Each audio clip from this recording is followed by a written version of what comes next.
गांधी नगर नाम का एक छोटा सा गांव था।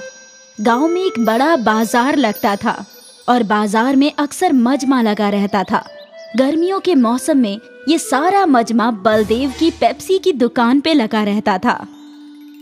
अरे बलदेव चाचा जान, मुझे नारंगी वाली पेप्सी दे दो, मुझे पीली वाली और मुझे सुर्ख वाली। बच्चे हो या बड़े, सभी को बलदेव की पेप्सी बेहद पसंद आती थी और बलदेव पूरी ईमानदारी से पेप्सी बनाया करता था। फिल्टर वाला पानी, साफ चीनी और साफ सुथरे तरीके से वो जूस बनाकर उन्हें प्लास्टिक की थैलियों में भरा करता था। बलदेव की 1 रुपए वाली पेप्सी बहुत फरोख्त हुआ करती थी। कुछ ही देर में उसका सारा माल खत्म हो जाया करता था। अरे चाचा जान, पेप्सी है क्या? नहीं बेटा, सब खत्म हो गए, अब कल आना। बलदेव की दुकान के रूबरू पवन की दुकान थी। पवन आइसक्रीम फरोख्त करता, लेकिन गर्मी होने के बावजूद उसकी आइसक्रीम फरोख्त नहीं हो रही थी। मालूम नहीं ये बलदेव अपनी पेप्सी में क्या मिलाता है जो सारे गांव वाले सिर्फ इसी की पेप्सी पिया करते हैं। 1 रुपये वाली पेप्सी में आखिर क्या जायका होगा? मेरी तो आइसक्रीम तक खराब हो रही है। जायका का तो इल्म नहीं, लेकिन वो आइसक्रीम से सस्ती है, शायद इसलिए वो ज्यादा फरोख्त होती है। हाँ, मुमकिन है। क्यों ना आप भी पेप्सी फरोख्त करना शुरू कर दो? अरे लेकिन पेप्सी बनाएगा कौन? पेप्सी बनाने की क्या जरूरत है? बाजार में कई सारी कंपनियां पेप्सी फरोख्त करती है, आप भी उनसे खरीद कर फरोख्त कर सकते हो। सोच लो, काफी मुनाफा होगा। वैसे तरकीब तो अच्छी है, कल ही शहर जाकर ढेर सारी पेप्सी खरीद लाता हूँ। ठीक है। अगली सुबह पवन शहर से ढेर सारे जूस वाली पेप्सी ले आया और उसने वो सब अपने फ्रिज में रख दिए। अच्छा किया, अब बाहर एक तख्ती लगा दो कि यहाँ पेप्सी मिलेगी। ठीक है। पवन ने एक तख्ती पर लिखा कि यहाँ पेप्सी मिलेगी और ये तख्ती अपने दुकान की बाहर लगा दी। कुछ देर बाद एक छोटे बच्चे ने वो तख्ती पढ़ी। यहाँ पेप्सी मिलेगी। चाचा, कौन कौन से रंग की है? हर रंग की है। तुम्हें कौन सी चाहिए ये बताओ। मुझे तो एक पीली वाली और एक नारंगी वाली चाहिए।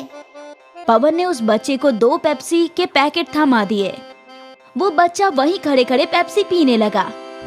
ये तो बढ़िया है, मजा आ गया। ये लो, एक और पेप्सी मेरी तरफ से मुफ्त।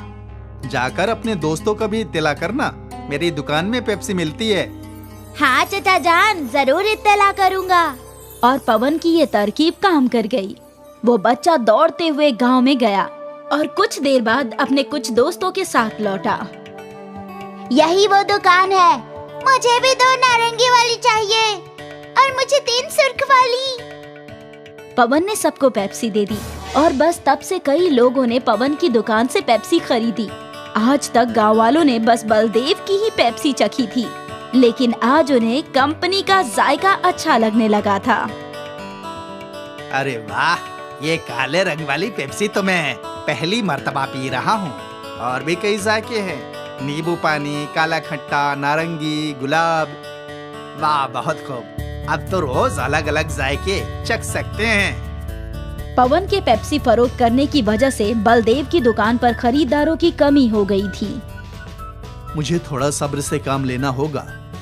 पवन ने नई नई पेप्सी बनानी शुरू कर दी है, इससे गांव वाले उसकी दुकान पर जा रहे हैं, लेकिन मुझे यकीन है कि वो सब लौटेंगे। बलदेव खुद को तसल्ली दे रहा था।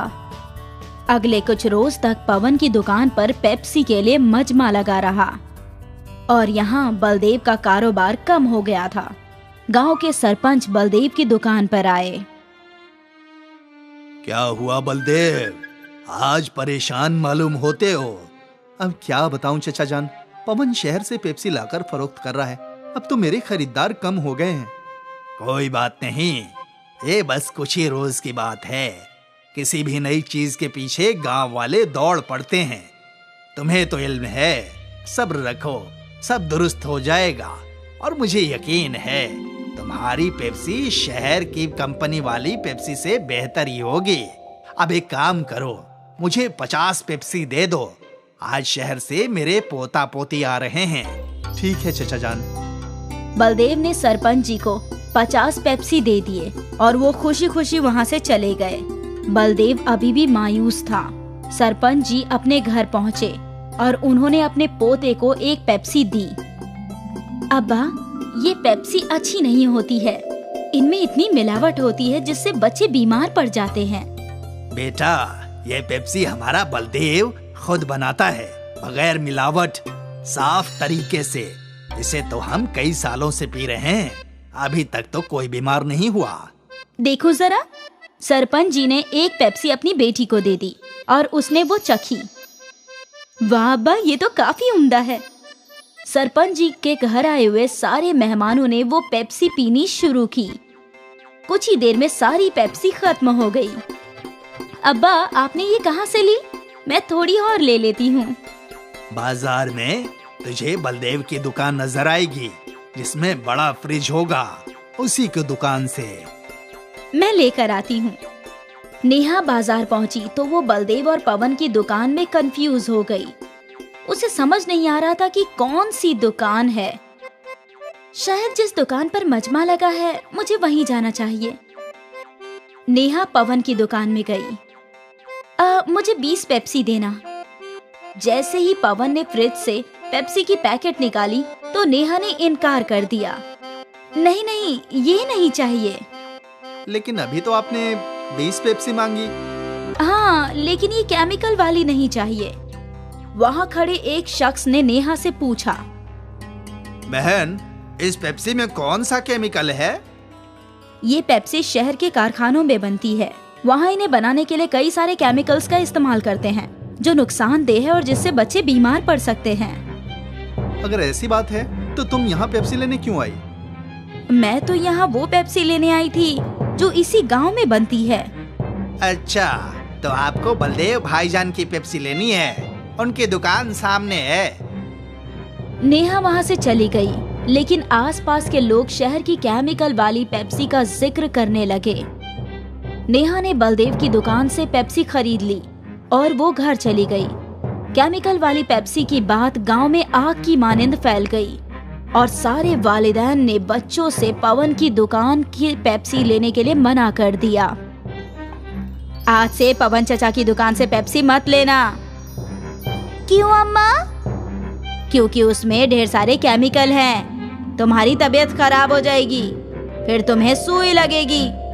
ना बाबा ना। लोगों को बलदेव की ईमानदारी समझ आ गई और एक बार फिर बलदेव की पेप्सी फरोख्त होने लगी। पवन की दुकान से कोई भी पेप्सी नहीं खरीद रहा था और थक हार कर पवन ने पेप्सी फरोख्त करनी ही छोड़ दी। नेहा ने पूरे गांव को बीमार होने से बचा लिया और सब कुछ पहले की मानिंद हो गया।